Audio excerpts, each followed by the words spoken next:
Magandang araw po sa inyong lahat.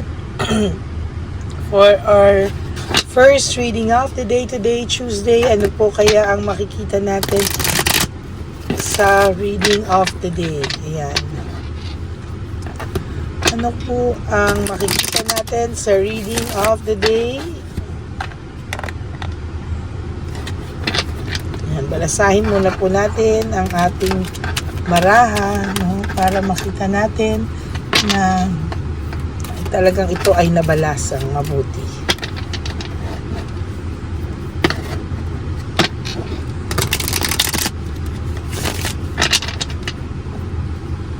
Pili na po tayo ng 10.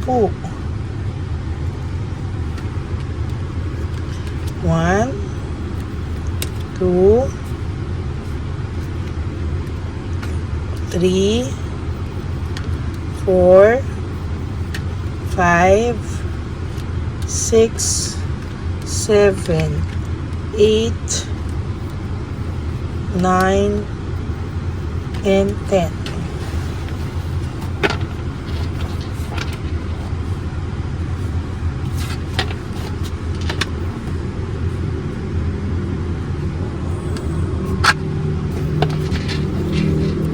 Ito rin po, no? Balasahin din po natin.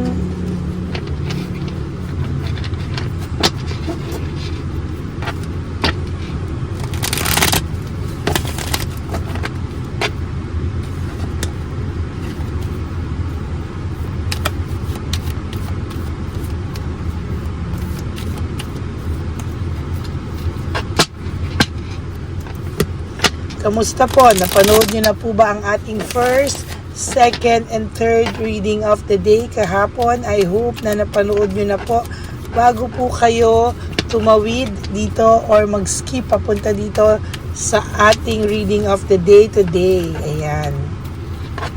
And for those of you who wants to have a private reading with me, you can message me po at Lady Lee Elena. That's L-A-D-Y-L-Y Elena. Nasa dulo po yan ng ating video. Diyan nyo lang po ako pwedeng makontak. That's my official and only legit FB account.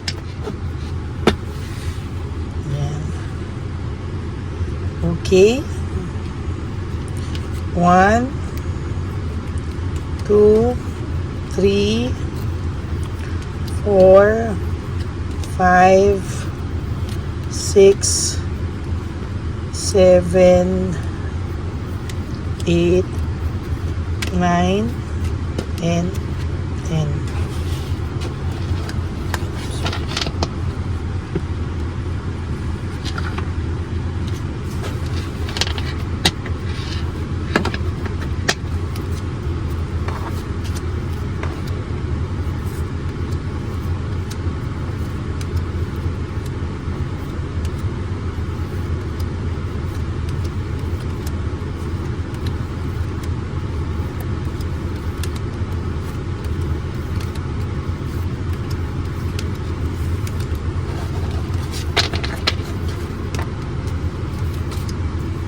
Disconnected kayo. Wala kayong communication, disconnected kayo. Pero somehow, deep in your heart, mabuti ka pa ring tao, no? Kahit po i-wish mo to o hindi mo to i-wish na makarma, darating po ang araw na mararanasan niya rin po talaga ang balik ng ginawa niya sa'yo, no? Kahit hindi mo siya i-wish or i-wish mo siyang makarma, there will come a time na ang tao pong ito ay talagang makakaranas po ng karma. Whether you like it or not, no? Siya po ay makakaranas kung ano po yung sakit na binigay niya sa iyo ay babalik lang po sa kanya, no? Ngayon nga po nagsisimula na because naboboard na po siya. Nakakaranas na po siya ng boredom. At sa totoo lang po, makakaranas at makakaranas pa talaga ito sa mga susunod na araw ng pagkabagot, no? Sa totoo lang. Parang ito po ay nalululon sa bisyo, sa mga material na bagay, sa mga things na pang-divert lang po, no? Pero sa totoo lang, hindi po kasi siya makakita ng true happiness. Kaya po, ganyan ang pakiramdam niya. There's conflict, rivalry, and competition. Sa totoo lang po, sa nakikita ko dito, ay nag-aaway din po talaga sila at malungkot din po si Chabilitang Palaka. Kung ikaw po ay nalulungkot sa mga oras na to, si Chabilitang Palaka din po ay nalulungkot talaga.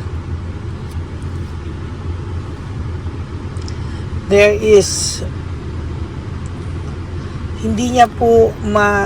unbalance here, no? Hindi niya po mabala-balanse, no? Kung ano po talaga yung pakiramdam niya. Naguguluhan po ito, no? Naguguluhan po ito. Sabi niya, sana dapat masaya na ako kay Chabilitang Palaka. Ito na yung pinili kong buhay. Siya na, pero bakit may kulang pa din? Bakit daw po hinahanap-hanap ka pa rin daw po nito? Missed chance and loss of opportunity. Sa totoo lang po ay pagod na pagod din po siya ngayon kakaisip kung ano po ang pwede niyang gawin para maayos po yung kanyang future, maayos yung kanyang buhay. Pero sa totoo lang po, talagang hindi niya po talaga kakayanin. Ayan, no? Hindi niya po talaga kakayanin na ikaw po ay kalimutan ng ganun-ganun lang. Somehow, darating ang araw, I tell you, darating ang araw na dadanasin niya yung pain na dinanas mo, no? Hindi man sa ngayon pa lang, pero nagsisimula na po niyang maranasan talaga yung sakit na naranasan mo. At somehow, magsisingkin po yan sa kanya, no? Ayan na nga, oh. There's frustration, no? May frustration po akong nakikita dito. And as a matter of fact, hindi niya po kakayanin talaga yung mga nararamdaman niya pong kakaiba, no? There's finding peace, no? Naghahanap po siya ng peace of mind, naghahanap siya ng katahimikan sa kanyang puso, pero wala po, talagang gulong-gulo po ito, no?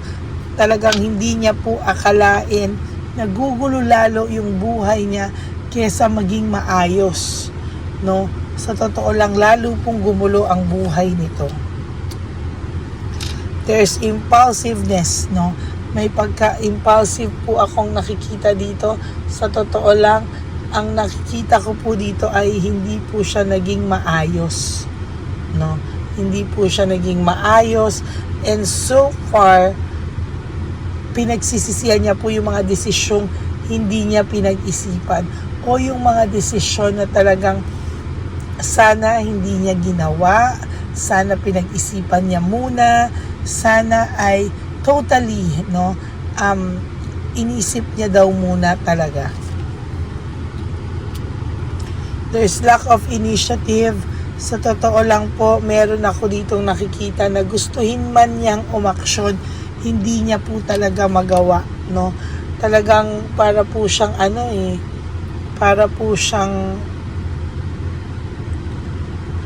para siyang napipigilan, no? Parang may humahadlang sa kanya, no?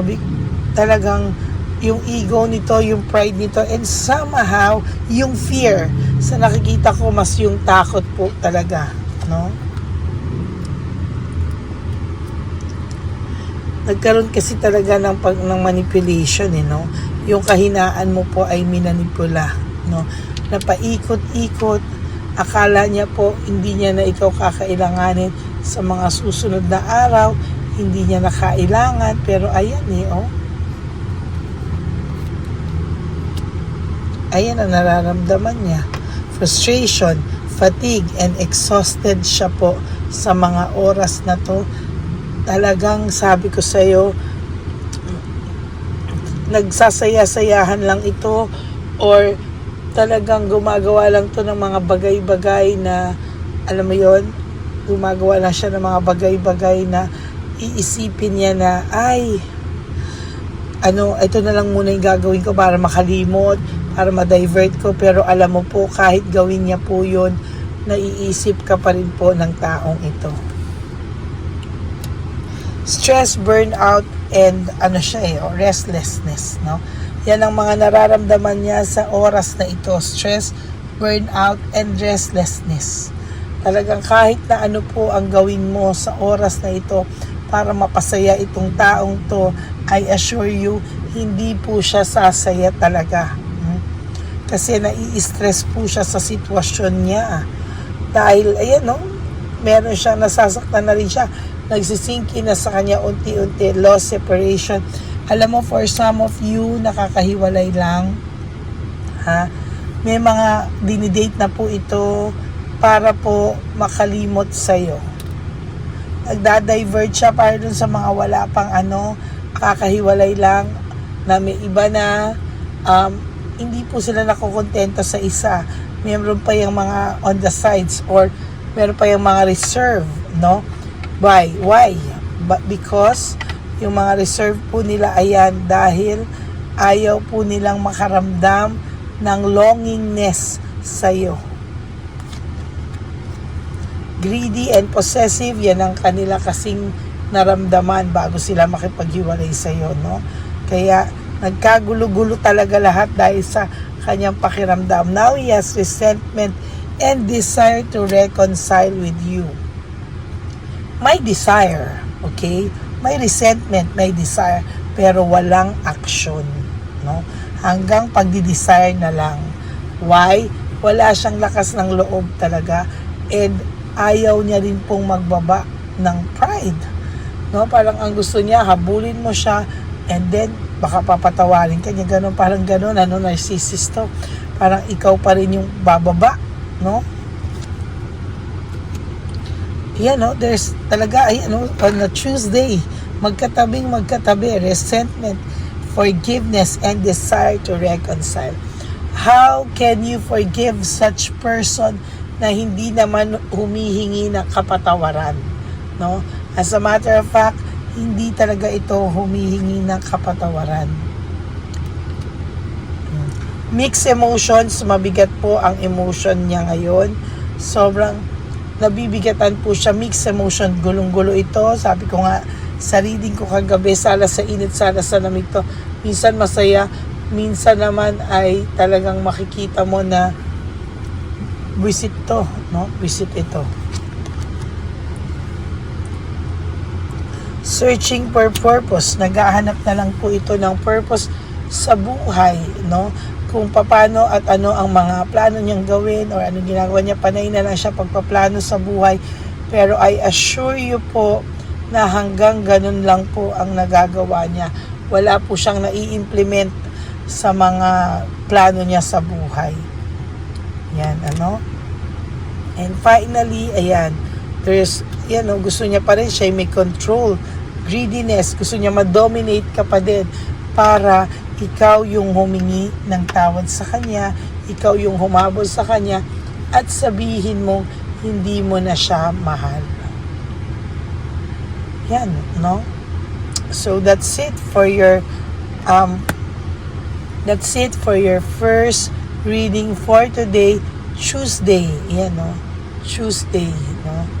Yan po, no?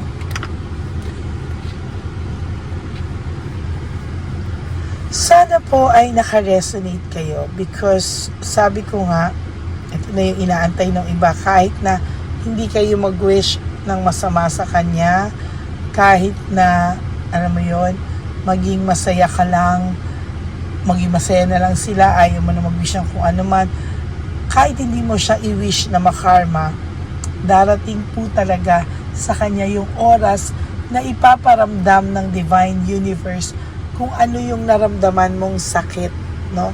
Para maramdaman niya, maturuan siya ng leksyon na hindi dapat gano'n na nananakit ng puso ng kung sino man. Okay? So that is your first reading of the day today. Sana po ay naka-resonate kayo, and if you do, can you please give me a like and comment down below po para po malaman ko naman po yung inyong mga feelings. Maraming salamat po sa inyong lahat, and sa aking mga ever solid and loyal Lady Elena friends, family, and subscribers. I love you all from the bottom of my heart. And for those of you who will give me a super thanks for this video, I would really appreciate and be grateful from the bottom of my heart. Thank you po. Please, no skipping of ads. Ibalato nyo na po yan sa ating channel. Please, huwag nyo naman po skip para po mas marami pa po tayong matulungan. God bless you all. And lagi ko nga pong paalala that life is too short. Don't make it shorter by stressing yourself from all the pains and the heartaches na binigay sa atin ng ating mga persons. Just surrender everything to the divine universe and just let go and let God write your life and love story. I will be back for another set of reading. Huwag po kayong malulungkot at babalik po ako for another set of reading. God bless you all and be happy po and stay calm. I love you all. God bless. Bye.